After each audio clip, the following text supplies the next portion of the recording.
Students, welcome to this video. आज के इस वीडियो में हम आपका स्टार्ट करने वाले हैं insertion of recombinant DNA into host cell organisms.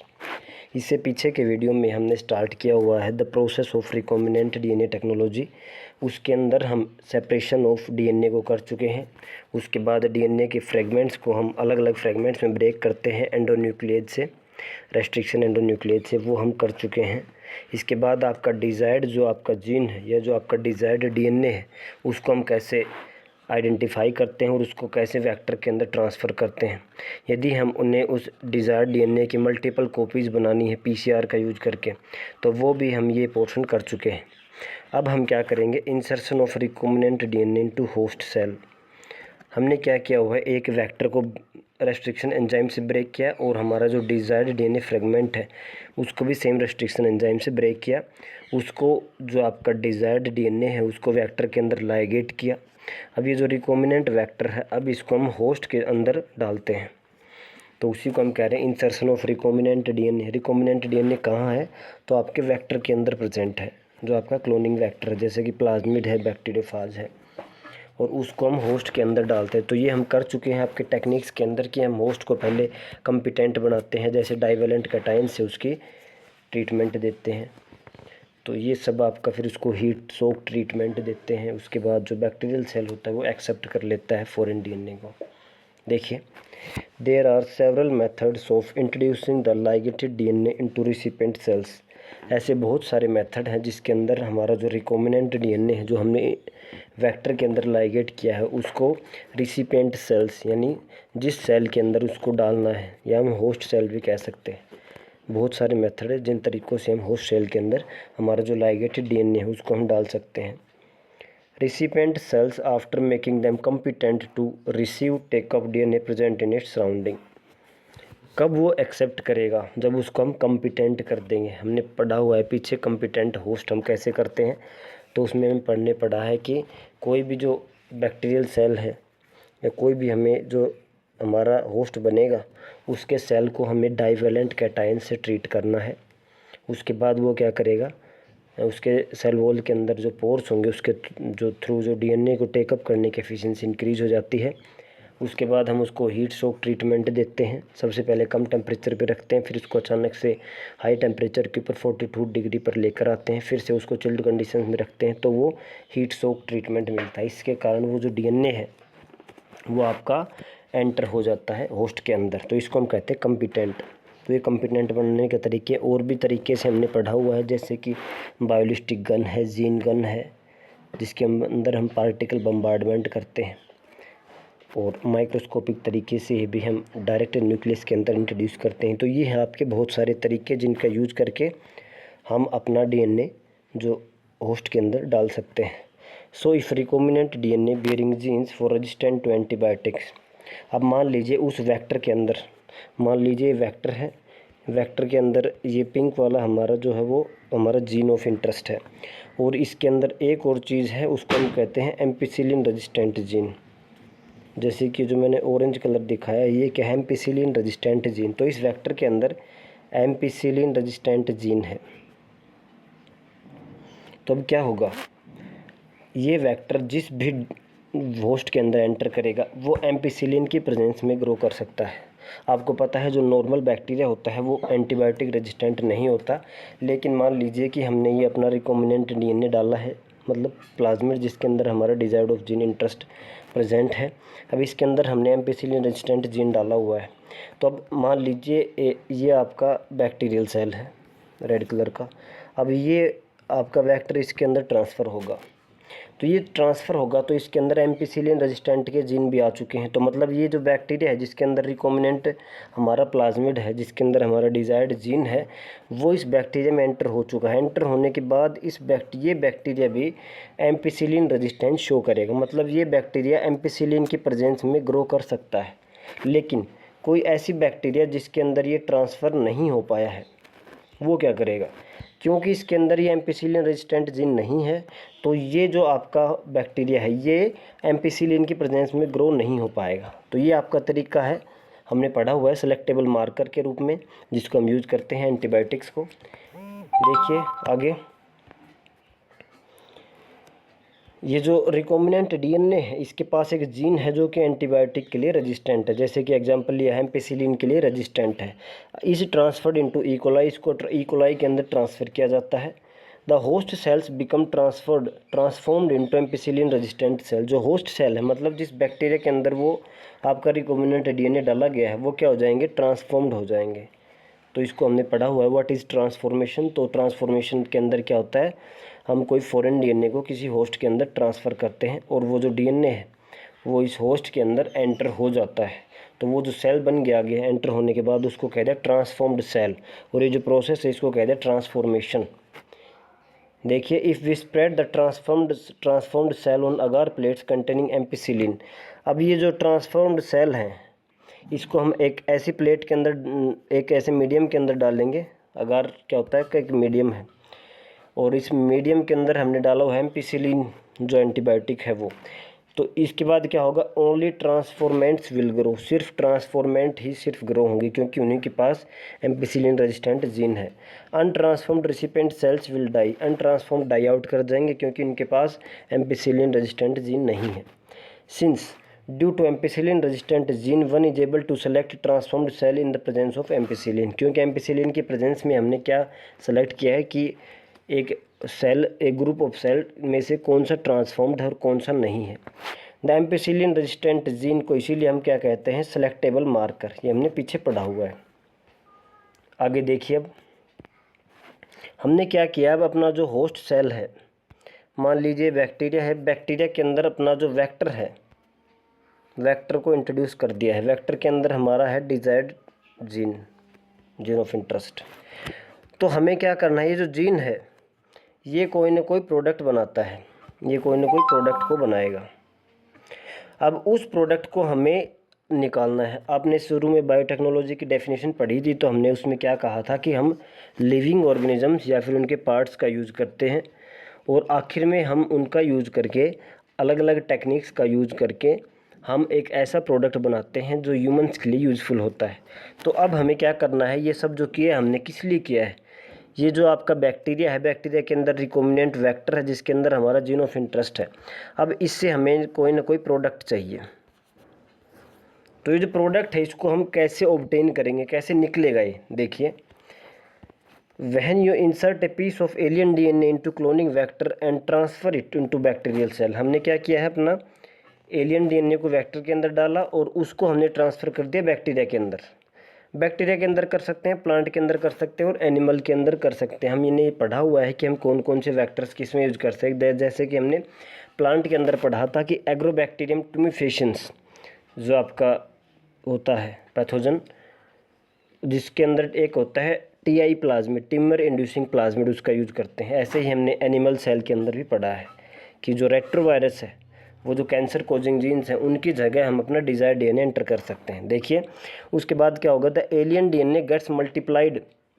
तो वो जो आपका एलियन डीएनए आपने होस्ट के अंदर डाला है, होस्ट बैक्टीरिया हो सकता है, प्लांट हो सकता है और एनिमल हो सकता है, तो वो एलियन डीएनए अब आपका उसके अंदर मल्टीप्लाई होगा।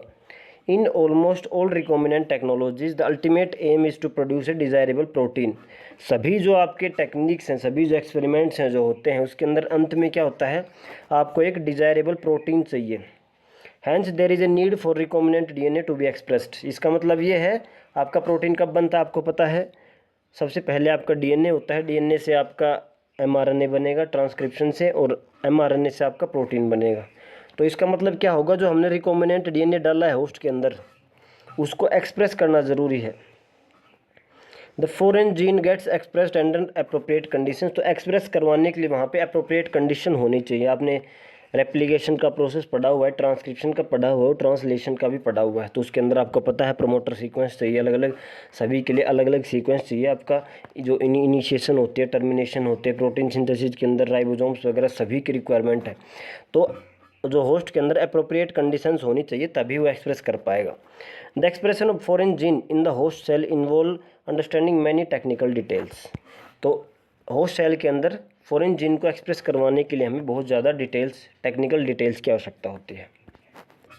After having cloned gene of interest and having optimize the conditions to induce expression of the target protein. हमने क्या किया है, अपना जो जीन है जो हमने होस्ट के अंदर डाला है उसको ऑप्टिमाइज़ कर दिया है, उसके जो सेल के अंदर भी जो कंडीशंस है वो ऑप्टिमाइज्ड हैं ताकि वो अपने आप को एक्सप्रेस कर सके और आखिर में हमें अपना डिज़ायर्ड प्रोटीन मिल सके। One has to consider producing it on large scale.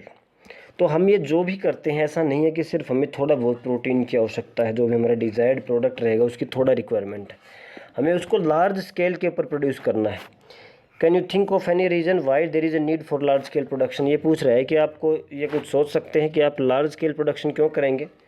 तो देखिए भी, अगर स्मॉल स्केल करेंगे तो इसके अंदर आपको पता है बहुत ज़्यादा एक्सपेंसिव चीज़ें हैं। ये सिर्फ हम बोलने के लिए जल्दी जल्दी आपको लग रहा है कि भाई जीन को आइसोलेट कर लिया, बैक्टीरिया के अंदर डाल लिया, ट्रांसफॉर्म कर लिया, ये बहुत ही टाइम टेकिंग और एक्सपेंसिव प्रोसेस है।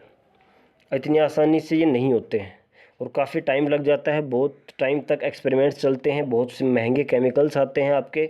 इसके बाद ये नॉर्मल आदमी कर भी नहीं सकता, इसके अंदर एक्सपर्टीज चाहिए जो लैब के अंदर काम करते हैं, तो उनको भी एक्सपीरियंस्ड वाले चाहिए आपको, तो उनको भी आपको पैसे देने हैं। तो ये बहुत ही एक्सपेंसिव प्रोसेस है।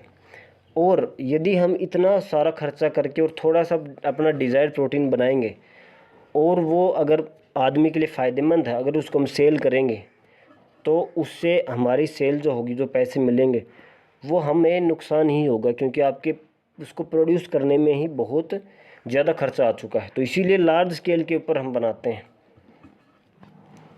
और लार्ज स्केल पे बनेगा तभी जो आपकी रिक्वायरमेंट है उस प्रोटीन की तभी वो पूरी होगी। मान लो हमने कोई डिज़ायर्ड प्रोडक्ट बनाया, जैसे आपने सुना होगा याकूल्ट है एक प्रोबायोटिक ड्रिंक आती है, वो बायोटेक का ही प्रोडक्ट है, बायोटेक्नोलॉजी यूज़ की गई उसमें।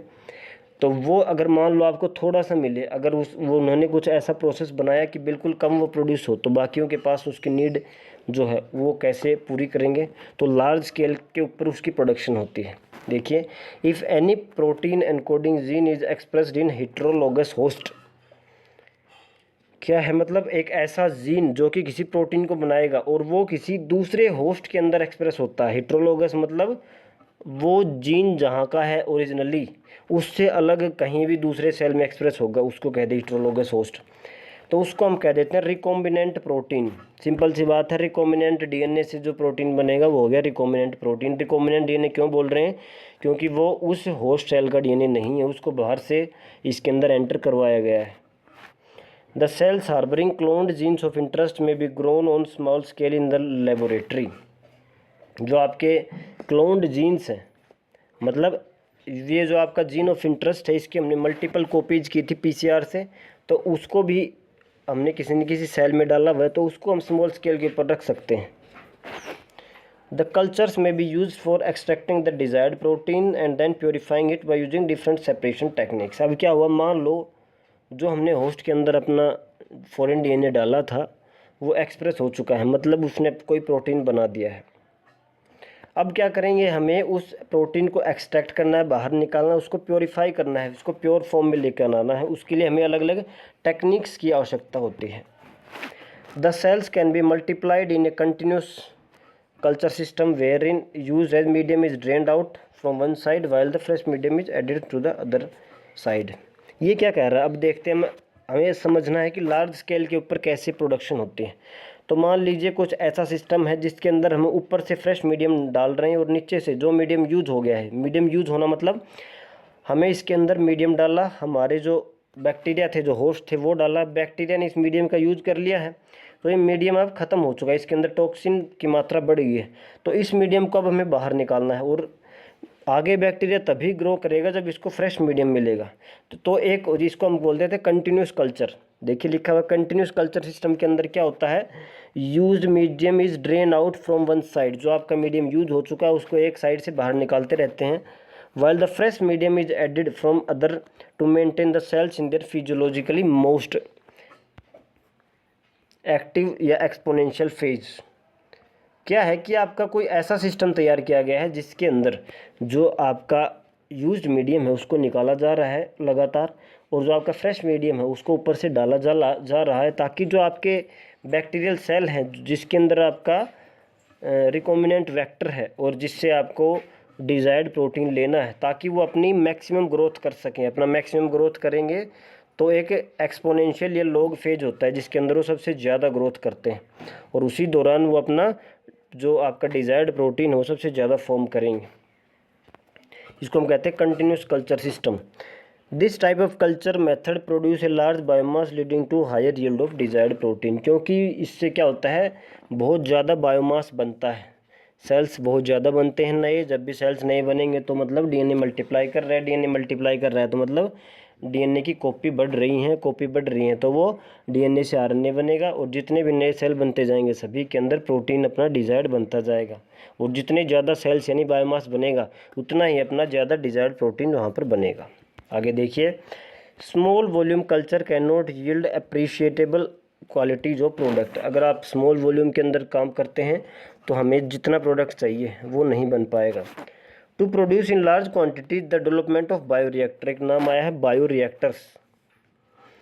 तो लार्ज क्वांटिटीज़ के अंदर प्रोड्यूस करने के लिए बायोरिएक्टर्स होते हैं। बायोरिएक्टर्स की मैं आपको एक रफ इमेज देता हूँ कि बहुत बड़े सिलेंड्रिकल वेसल्स होते हैं, 100 से 1000 2000 लीटर तक के भी ये वेसल होते हैं। इनके अंदर क्या होता है, इनके अंदर हर एक चीज़ के लिए आपको प्रोब दी गई है। जैसे कि आपको अंदर का टेम्परेचर चेक करना है, टेम्परेचर को चेंज करना है, आपको अंदर की ऑक्सीजन को चेक करना है, आपके अंदर कोई अगर वहाँ पर मीडियम को डालना है, अगर आपको मीडियम देखना है कि कैसा चल रहा है, कितने टॉक्सिन्स है, तो सभी कुछ इसके अंदर प्रेजेंट होता है।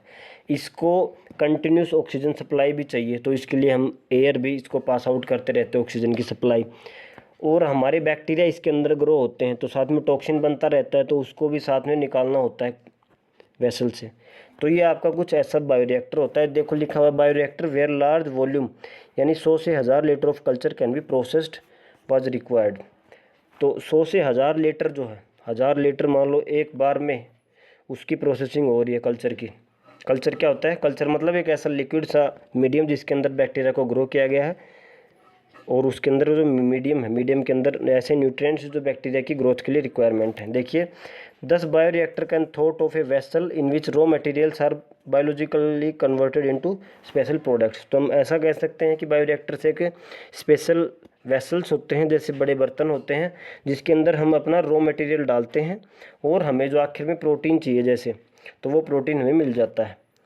Individual enzymes using microbial plant animal और ह्यूमन सेल्स। तो हम क्या कर सकते हैं, माइक्रोब्स के सेल्स को यूज़ कर सकते हैं, प्लांट के सेल्स को यूज़ कर सकते हैं और एनिमल सेल्स को यूज़ कर सकते हैं और इनको एक बड़े वेसल के अंदर ग्रो करते हैं और हमारा जो डिज़ायर्ड प्रोडक्ट है उसको हम लेते हैं। A bioreactor provides optimal conditions for achieving the desired product by providing optimum growth conditions, temperature, pH, substrate, salt, vitamin, oxygen. मैंने आपको बताया था बायोरिएक्टर क्या होता है, तो एक ऐसा वेसल होता है जिसके अंदर आप सब कुछ कंट्रोल कर सकते हैं। तो मान लीजिए कोई बैक्टीरियल सेल है, उसको ग्रोथ के लिए 25 डिग्री सेल्सियस की रिक्वायरमेंट है, तो हम उसका टेम्परेचर को सेट कर सकते हैं, उसकी पीएच को सेट कर सकते हैं, सबस्ट्रेट उसको कौन कौन से मीडियम के अंदर क्या चाहिए, उसको ग्लूकोज चाहिए, प्रोटीन चाहिए, अमीनो एसिड चाहिए, ग्रोथ के लिए क्या चाहिए वो भी हम उसको ऑल्टर कर सकते हैं, कितने सोल्ट्स, वाइटामिन और ऑक्सीजन, तो ये सभी कुछ हम कंट्रोल कर सकते हैं इन चीज़ों में। देखिए the most commonly used bioreactors are steering type which shown in figure. देखिए ये आपके स्टीयरिंग टाइप, ये आपके स्टीयर टैंक बायोरिएक्टर है जो पहला दिखाया गया है। देखिए इसके अंदर ये आपका सिलेंड्रिकल वेसल है, इसके अंदर ये जो आपका यहाँ पर आपके ऊपर लगे रहते हैं मोटर, मोटर से एक पाइप लिंक होता है जिसके जो कंटिन्यूस घूमता रहता है। देखिए ये एरो से दिखाया गया है, ये कंटिन्यूस घूमता रहेगा। अब ये जो आपके ब्लेड हैं, ब्लेड क्या करेंगे, पूरे मिक्सचर को अच्छे से मिक्स करवाती हैं। मान लीजिए इसके अंदर बैक्टीरिया है, तो बैक्टीरिया यहाँ भी हैं और बैक्टीरिया ऊपर भी हैं, तो इनको ऑक्सीजन कंटिन्यूस चाहिए। तो अब उस कंटिन्यूस ऑक्सीजन की सप्लाई के लिए अब क्या होगा, उसको मिक्सिंग होनी ज़रूरी है। तो देखिए नीचे से यहाँ से जाएगी एयर, तो इसमें ऑक्सीजन जा रही है, तो ऑक्सीजन कंटिन्यूस मिलती रहेगी। तो ऐसे ही ऊपर आपके फोम ब्रेकर जो कि फोम को ब्रेक करते हैं। तो ये था आपका स्टीयर टैंक बायोरिएक्टर। इसमें आपको डायग्राम को ध्यान से देखना है, डायग्राम बनाना आ सकता है। दूसरा देखिए आपका है स्पार्स्ड स्टीयर टैंक बायोरिएक्टर। इसके अंदर क्या होता है, इसके अंदर सिर्फ एक ही ये जो ब्लेड है वो सिंगल होता है, नीचे से ये जो है वो क्या कर रहा है, एयर की सप्लाई कर रहा है, और ये जो ऊपर है आपके ये क्या कर रहे हैं, आपके सरफेस एरिया को इंक्रीज कर रहे हैं ताकि ऑक्सीजन की ट्रांसफ़र हो सके। और इसके अंदर ये जो आपके देखिए ये जो दिखाए गए हैं ब्लेड के साइड में जो स्क्वायर बनाए गए, इनका क्या फंक्शन है कि जो नीचे से बबल जाते हैं और ये बबल जब सरफेस के ऊपर जाते हैं तो क्या होता है, बबल्स ब्रेक करते हैं। तो ब्रेक करते हैं तो क्या होता है, वो जो सेल्स के कांटेक्ट में जो भी बबल आएगा तो उस सेल को किल कर देते हैं। तो इसको क्या करते हैं, इसको हम डिक्रीज करना होता है। और ये क्या करते हैं, बबल्स जो होते हैं वो सरफेस एरिया को भी इंक्रीज करेंगे, जिसके कारण ऑक्सीजन अच्छे से ट्रांसफ़र होती है हर एक सेल तक। आगे देखिए, steered tank bioreactor is usually cylindrical, ये इसके बारे में बताया गया थोड़ा कैसा होता है। तो यूजुअली सिलेंड्रिकल विद और curved base to facilitate mixing of reactor contents. इसका जो बेस होता है वो कर्व्ड होता है, देखिए नीचे से कर्व्ड बेस है, तो इसका जो बेस है वो कर्व्ड होता है और स्टीयर टैंक वाले का, ताकि अच्छे से उसके अंदर जो भी कंटेंट रहेंगे उसकी मिक्सिंग हो जाए। The steered facilitate even mixing and oxygen availability through out the bioreactor. इसके अंदर ऑक्सीजन की अवेलेबिलिटी कोई भी है अच्छे से मेंटेन रखता है। Alternatively air can bubbled through the reactor, बीच बीच में एयर को भी हम नीचे से पास करते हैं ताकि ऑक्सीजन की सप्लाई ना रुके। If you look at the figure closely you will see that bioreactor has an agitator system. Agitator मतलब इसको मिक्सिंग करने वाला सिस्टम है। इसके अंदर एक ऑक्सीजन डिलीवरी सिस्टम है, एक फोम कंट्रोल सिस्टम है। फोम नहीं बननी चाहिए, आपने देखा होगा जब भी हम किसी लिक्विड को सर्कुलर मोशन के अंदर मूव करते हैं तो फोम बन जाते हैं। तो इसके अंदर हम फोम को नहीं बनने देना है, क्योंकि फोम बनने से सेल जो हो तो किल होते हैं सरफेस के ऊपर। ये टेम्परेचर कंट्रोल सिस्टम है, इसके अंदर पीएच कंट्रोल सिस्टम है, सैम्पलिंग पोर्ट्स है। सैम्पलिंग पोर्ट्स मतलब बीच बीच में अगर हमें चेक करना है कि कितना सैंपल है, कैसी कंडीशन में रन कर रहा है, तो उस सैंपल को हम ले सकते हैं। देखो लिखा हुआ है small volume of culture can be withdrawn periodically. बीच बीच में हम स्मॉल कल्चर को निकाल सकते हैं ताकि हम उसकी प्रोग्रेस को देख सकें कि कितना आपका प्रोडक्ट कहाँ तक बन चुका है।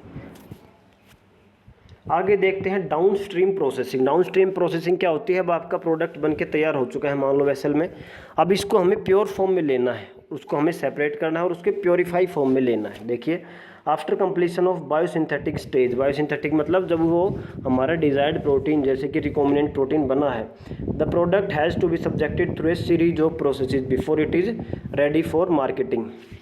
तो क्या है, जो हमारा डिजायर्ड प्रोडक्ट है उसकी बायोसिंथेटिक स्टेज खत्म हो चुकी है, उसके बाद हमें क्या करना है कि सीरीज ऑफ प्रोसेस आएंगे। अब ये सीरीज ऑफ प्रोसेस क्यों है, ताकि वो जो अपना प्रोडक्ट है वो अच्छे से प्योरीफाई फॉर्म में हमें मिल सके। The processes include separation and purification. और ये कौन से प्रोसेस है, ऐसे टेक्निक्स हम इसके अंदर यूज़ करेंगे जिसके अंदर हम सेपरेशन करेंगे और उसको प्योरीफाई करेंगे, which are collectively referred as downstream processing. Downstream processing को अगर आपसे पूछा जाए क्या होता है, तो उसके अंदर क्या हम करते हैं, हमारा जो डिज़ायर्ड प्रोडक्ट है उसकी सेपरेशन करते हैं और उसकी सेपरेशन के बाद उसकी प्योरीफिकेशन करते हैं। क्यों, क्योंकि हमें भाई ये प्रोडक्ट मार्केट में लेके जाना है, मार्केट के अंदर आपको सेल आउट करना है जो कि ह्यूमंस के लिए फ़ायदेमंद रहेगा। तो उसके अंदर किसी भी तरह की कंटामिनेशन नहीं होनी चाहिए। जैसे हम आज इंसुलिन लेते हैं, जो शुगर के पेशेंट्स हैं वो इंसुलिन लेते हैं, तो वो क्या है, एक रिकॉम्बिनेंट डीएनए टेक्नोलॉजी का ही प्रोडक्ट है। तो वो इंसुलिन के साथ अगर आपको कोई और भी केमिकल अगर मिल जाए कंटामिनेंट के रूप में तो कोई नहीं खरीदेगा। तो इसीलिए हमें क्या करेगा, डाउन स्ट्रीम प्रोसेसिंग के अंदर ऊपर विशेष ध्यान दिया जाता है कंपनीज को। The product has to be formulated with suitable preservative. उसके अंदर प्रिजर्वेटिव भी डाले जाते हैं ताकि वो लंबे समय तक चले। Such formulation has to undergo through clinical trials. अगर कोई ड्रग है जैसे कि हमने इंसुलिन बनाई तो उसको हमें क्लिनिकल ट्रायल भी करना है, एक्सपेरिमेंट भी करने हैं। सबसे पहले एनिमल ट्रायल होते हैं, उसके बाद एनिमल ट्रायल अगर सही होते हैं तो आपके ह्यूमंस के ऊपर ट्रायल किया जाता है। Strict quality control testing for each product is also required. Quality control testing, हर एक जो प्रोडक्ट होता है उसकी क्वालिटी के ऊपर ध्यान दिया जाता है कि उसकी क्वालिटी कैसी है। इसके लिए कंपनीज के अंदर एक अलग डिपार्टमेंट आपका होता है क्वालिटी कंट्रोल। तो कोई भी प्रोडक्ट जो तैयार हुआ है उसकी क्वालिटी चेक की जाती है हमेशा। The downstream processing and quality control testing vary from product to product. अगर आपका प्रोडक्ट कैसा है उसके ऊपर डिपेंड करता है आपकी डाउन स्ट्रीम प्रोसेसिंग क्या होगी, आपके क्वालिटी कंट्रोल के कौन से स्टेप्स होंगे। तो ये अलग अलग प्रोडक्ट के अंदर अलग अलग होता है। तो ये थे आपका पहला चैप्टर बायोटेक्नोलॉजी का, प्रिंसिपल एंड प्रोसेसेस। इसके अंदर हमने मेनली क्या देखा है कि बायोटेक है क्या और रिकॉम्बिनेंट डीएनए टेक्नोलॉजी का हम कैसे यूज कर रहे हैं और उसके अंदर कौन कौन से टूल्स हैं और मेनली उसके प्रोसेस के क्या क्या स्टेप्स हैं।